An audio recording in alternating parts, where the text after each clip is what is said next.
Now, mind you, I'm on disability. One person, one child. Not much, but enough. But not right now. Suitcase has to be redone. Everything. I'd be fine and I'll be able to afford here if they didn't keep breaking my stuff. If you see my phone, the whole left half is cracked. I'm gonna need a new one. Same with my tablet. In Maryland, in order to get a volunteer lawyer, you have to be in debt of $5,000 or more. In order to get a pro bono lawyer, they have to make at least $10,000 or more off of that pro bono. What does pro bono mean again? And what does volunteer mean again?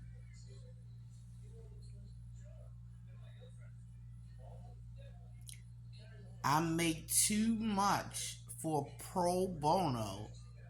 No, I make too much for a volunteer, but I don't make enough for a pro bono.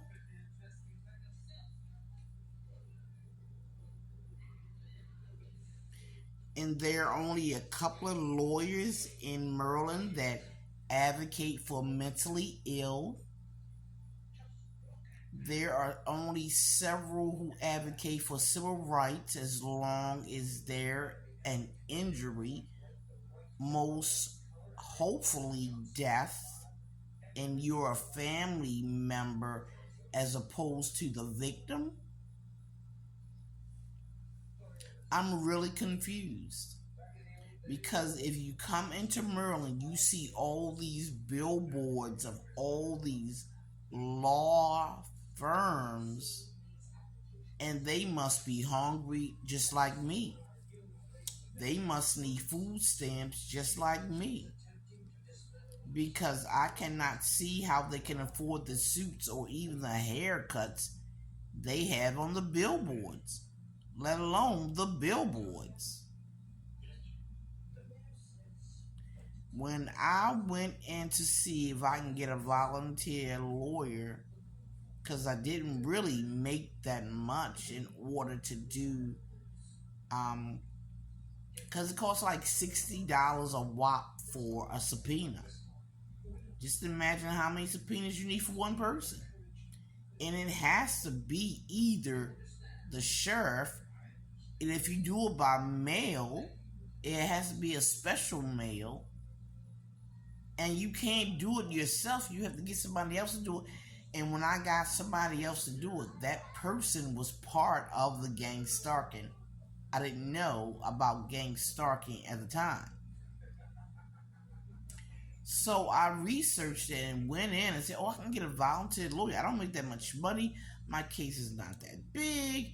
I mean, the money that I'll get from it will be astronomical. Go in, do the little pre-test and the application pre-this, and they said I couldn't get one because I was not in debt. And I thought to myself, shit, I'll never get a lawyer because I'm not in debt with anything. I pay all my bills. I don't owe a damn thing for nothing. So I can't get a volunteer lawyer in Maryland. Wow. I'm on disability. They took my voucher because I didn't have a new address to give to my old leasing office, which is not a requirement. And even the director, who should know better, didn't help me.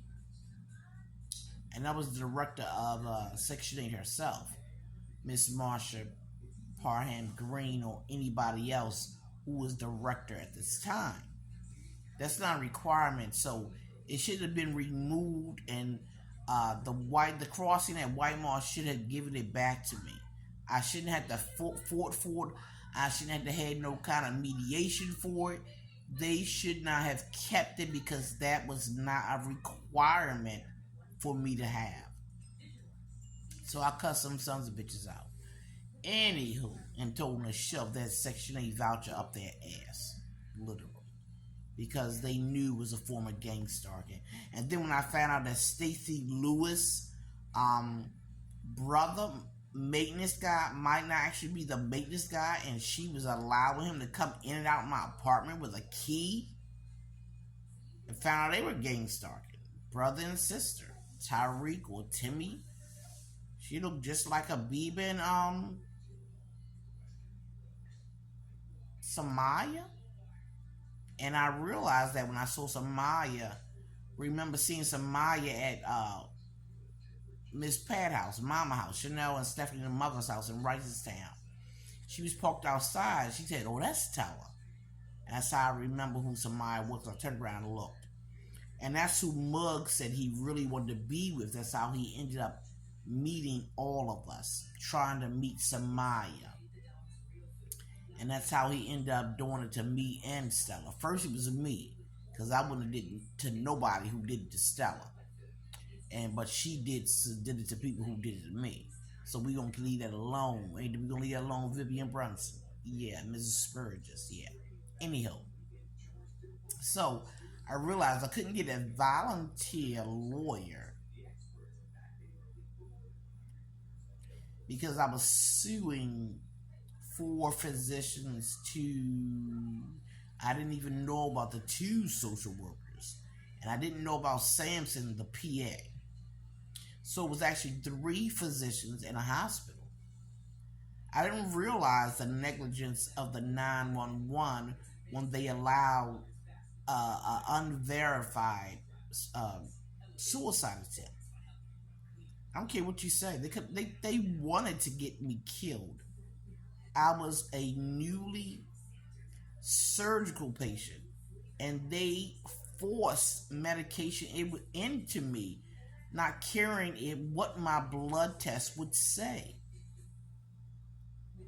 or if the medication they were giving me had any adverse effects to the medication I already had in my system. These are doctors. These are physicians.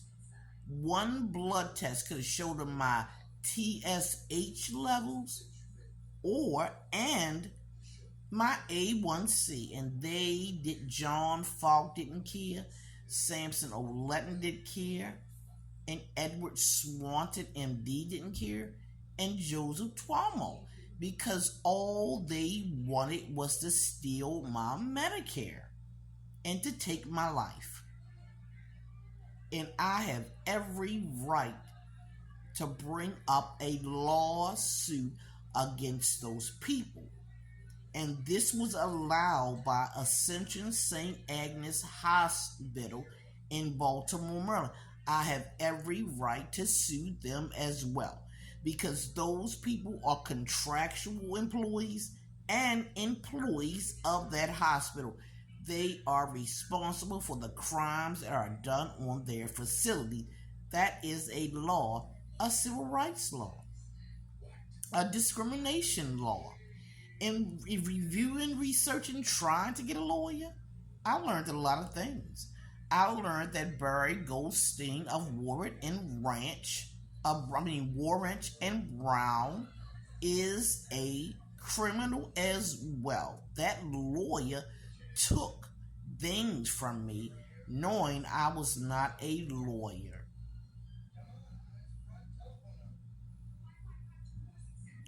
And in research, you can't do nothing in Maryland because, again, I said all they need is one person to push an envelope behind a desk, to not make a call, to be the tech support that don't tech support. This is Maryland. Out of all the Jewish firms in this state, during that Israel conflict, you couldn't be a black person and pay a Jewish firm to be your lawyer. I couldn't. But then again, I couldn't get a volunteer one either. skin tone,